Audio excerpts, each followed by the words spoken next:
Hi guys, welcome back to the Haunted Valley. Today we are talking about part 2 of Carrie. So part 2 is called Prom Night. So we start out where Carrie is trying on her prom dress and she has made it herself. She usually makes plain clothes. They're not very trendy and they're usually very modest, I guess. They don't show much. So this prom dress is red, it's crushed velvet, it's very luxurious and kind of scandalous.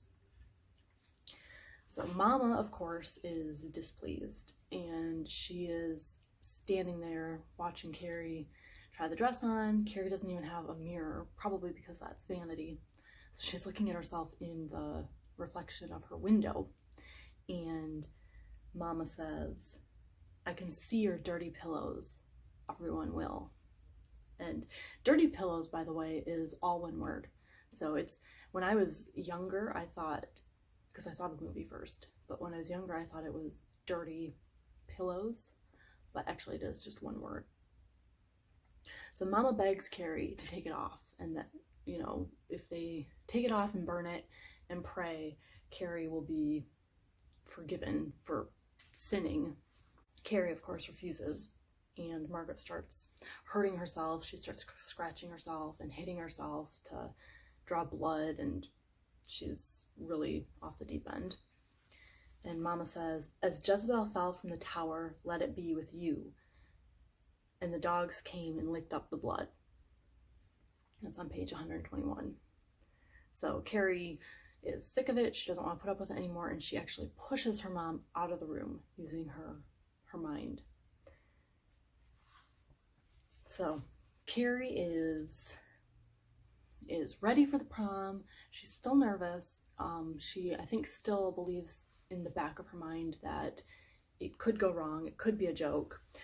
She even says maybe it was all just an elaborate joke, the final crusher, the ultimate punchline, to leave her sitting here half the night in her gown. And she also says, of course it would be easier to stay here with Mama, safer. Maybe Mama was a fanatic, a freak, but at least she was predictable. The house was predictable. She never came home to laughing, shrieking girls who threw things. And then she goes through this whole, well, this is all while she's waiting for Tommy to pick her up. She goes through all this emotional consideration of what her life could end up being if she just said, no prom, I'm gonna stay with Mama, just gonna live my life the way I've been living it. You know, she realizes how boring and unfulfilled that life would be. She can't resign herself to just living the way she has been living. So while she waits, she's nervous. She's expending her nervous energy by lifting things and setting them back down, lifting heavy things. And we find out that stuff like that is no longer taxing on her. She is very powerful. It makes mention that she moved a car, actually. So while she's doing all these exercises, these calisthenics of the mind, she decides that if Tommy doesn't show up, she is going to wreck the house. That's just a thought that comes to her. Kind of like, oh, well, if he doesn't show up, this is the last straw, I am flipping out. So he does arrive and he genuinely calls her beautiful, which I thought was sweet. They go to the prom, they enter the lobby and they meet up with a few people, a few other students. I believe Tommy is friends with them, and they accept Carrie. They talk to her like she's a normal part of their group. The girl asks, you know, where she got her dress, just all the like small talk, and Carrie easily falls into it. She is, you know, adjusting. She is pulling this off. Okay, then we hear more about Billy Nolan. It flashes back to, you know, what Billy and Chris are doing. And Billy is a total psycho. It's like just all the things he does. He's a very bad guy. The part that makes me the most angry about Billy is that he uses his car. He loves his car. He worships his car. he uses his car to go out in the middle of the night and hunt down stray dogs, and he hits them with his car and kills them. We go over the fact that Billy has the 2 buckets of blood, and he broke into the gymnasium, walked out on this beam across the stage, and has hooked up the buckets of blood to some pulleys and rope, and the little X's were on the ground where the king and queen would be seated. So he's got it really planned out, and it's just a really creepy image too of him, kind of like a circus performer, walking on this beam above the stage with buckets of blood in his hands for balance. It's very creepy. And Chris had told him that it would likely be Tommy and Carrie who win. That would be good if it happened, but for Billy, any of the others would be all right too. He was beginning to think that it would be all right if it was Chris herself. Also during this time, we find out that Margaret's grandmother had the same power, the devil's power, that Carrie has. She wasn't as powerful as Carrie that we know of, but it says that she could light the fireplace without ever stirring from her rocker by the window. And after Margaret's grandma died, she found Carrie in her crib. She was younger than a year old, and she was levitating a bottle above her head and laughing at it. And Margaret almost killed Carrie at that moment, but her husband, Ralph, stopped her. And we will get to Ralph, I think, in the next video. I'm going to bring things back to Ralph. So Margaret is, home alone while Carrie's at the prom. She's going crazier and crazier. She realizes that it's probably her last chance to kill her kid, to kill Carrie and get rid of this power. Again, we go back to the theme of blood. On page 148, Margaret's sitting there thinking about it, and it says, blood, fresh blood. Blood was always at the root of it, and only blood could expiate it. So she sharpens her knife and she waits for Carrie. Stephen King mentions that her black hair is now almost completely white. And I always forget that Margaret has black hair because Piper Laurie in the movie has red hair, and that's just what I think of when I think of Margaret White. So we're back at the prom, and we hear Carrie became quite sure that nothing bad could happen this night. Perhaps they themselves might even be voted king and queen of the prom. She smiled at her own folly, on page 151. Tommy at some point goes to get some punch. Carrie sees Miss Desjardins, and she has that moment where she thinks in her mind, she saw me naked and screaming and bloody. And I thought that was kind of funny because that's probably what I would be thinking too if I ran into my gym teacher after the incident. But they do have a sincere moment, and I like that. Concurrently, Sue sits at home alone. We find out that her period is almost a week late, so she's kind of concerned about being pregnant. She's wondering if Tommy and Carrie are having a good time. She has that little nagging thought in the back of her mind that, what if Tommy falls in love with Carrie? Billy and Chris, they are discussing the plan for this thing that they're doing. Billy says he won't do it if she chickens out. And he's explaining to Chris that this is not a little joke. This is a very serious thing. It's a crime what they're doing. He said it's criminal assault. And he tells her, this just perfectly sums up Billy to me. He says, when the buckets go, I'm going to run. When I get to the car, I'm going to drive away. If you're there, you can come. If you're not, I'll leave you. If I leave you and you spill your guts, I'll kill you. And that's on page 155.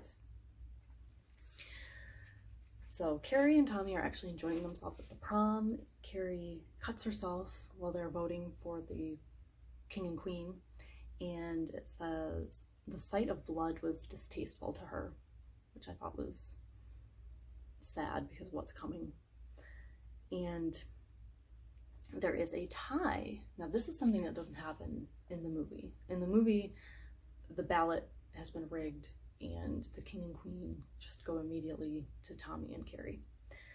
But they have tied with another couple, so they have to pass out these runoff ballots so that everyone can vote again between the two the two couples that are the tie, is a tiebreaker between the two couples. And Carrie, even though they voted for themselves the first time, Carrie doesn't want to do it again. And, quote, she could not explain her dread, her sense of premonition. So at the last minute, Tommy decides to vote for themselves. But the way he said it, it made it sound like, you know, I want this to be a magical night for you, so I'm voting for you. I think you deserve it, kind of thing. So he votes for them. Back at home, Margaret cuts herself. Margaret is getting crazier. She is still sharpening her little knife.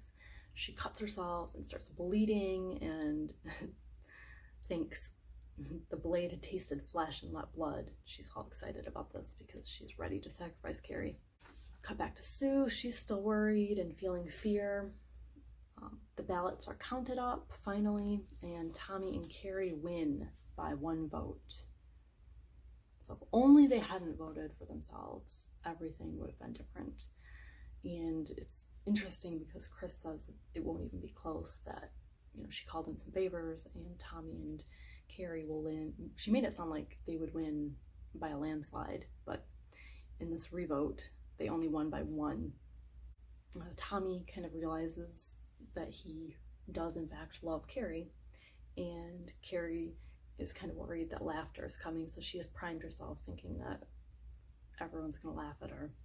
They ascend the stage and they sit on the thrones, and Chris pulls the rope, and she and Billy kind of look at each other like, what the fuck did we do? And they take off. So then there's, I mean, this part, all of this has all been very intercut between characters. We go back to Sue, and she has looked out the window and she sees that the school's on fire, which, you know, hasn't exactly happened yet. Actual blood that gets dropped. People are laughing. Some are nervously laughing, hysterically laughing. Other people are not laughing. It's this whole sense of chaos. Carrie leaves the gym. She reappears and shuts the gym doors, locks them, prevents people from getting out. Some escape out the back door, but very few of them do. And she turns on the sprinklers, gets the gym completely wet, and then starts messing with the power lines. All the power switches and things, they blow. There's a whole bunch of electrocution. The gym just catches fire. It turns into an inferno. And there are oil tanks near the school, and they explode. So just all this crazy stuff is happening. Back at Sue's house, she has seen the fire. She heads out toward the school, and she was almost at the base of the hill when the school exploded. So there's a huge explosion. A witness sees Carrie walking down the street in her bloody dress, and she's grinning. She takes the gas pump nozzles off the hooks, lays them on the ground. Gas starts leaking all over the street, all over the sidewalk. And then we get a guy who had a lit cigarette, and he threw it, and everything just catches on fire. So all the gas stations explode. This isn't the only gas station. We cut back to Carrie's actual point of view. So this is her version of what happens. And she says they had finally given her the shower they wanted, the shower of blood, which is so sad. And when Carrie is on stage and bloody, and Miss Desjardins, she comes over and she's really compassionate, but Carrie sees her as laughing and unsympathetic, and she shoves her with her mind, shoves her out of the way. Carrie escapes from this laughing, crazy group of people, and she's just traumatized. She goes outside. She knows Tommy's dead. She's, you know, really upset, and she's embarrassed and ashamed, and she's kind of ready to like sneak home with her tail between her legs and just admit defeat and, you know, just go back to her life with her mama. She realizes that she doesn't want to resign herself to her old life. So, quote, it was time to teach them a lesson, page 186. And that starts off what we will call the burning. And it even says that some obscure sense told her that a few were getting out the fire doors, but let them. She would get them later. She would get all of them. every last one. She leaves the school, starts walking home, destroying things in her path, letting the fire hydrants empty out, lighting putting gas all over the place. Says she was unaware that she was scrubbing her bloodied hands against her dress like Lady Macbeth, or that she was weeping even as she laughed, or that one hidden part of her mind was keening over her final and utter ruin. Page 190. She goes to church. She goes into a church to pray and finds no comfort in it.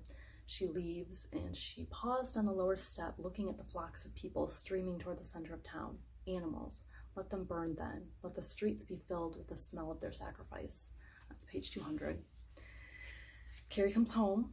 Margaret starts talking to her about how she and her husband had been weak and gave into sexual desire, and that's how Carrie was created, and she liked it, and told Carrie that she intended to kill her when she was born, but she didn't, and she was weak, and then she was going to kill her again the day of the stones, and basically this is the last chance. And Carrie says, "I came to kill you, Mama, and you were here waiting to kill me." They pray, and Carrie really genuinely seems to want to just stop all this, but then Margaret stabs her, and she stabs her in the shoulder right up to the hilt of the knife. And so what Carrie does is she decides to kill her mom. She slows her heart down and then stops it. And then she heads out the door and is going to the bar. So after Chris and Billy have done their little prank, or whatever we're calling it, they fight, have sex, get woken up by one of Billy's delinquent friends. The friend tells them about Carrie and how the entire town has been destroyed. So they get into Billy's car, and when they turn the headlights on, Carrie is standing in front of them. So she has left her house after killing her mom. She's stabbed. She is now in front of their car, and Billy tries to run her down, but she takes control of the car. Carrie takes control of the car, and she speeds them into the side of the bar, and they die. Now Sue is sitting there and, just shocked by everything that's happened.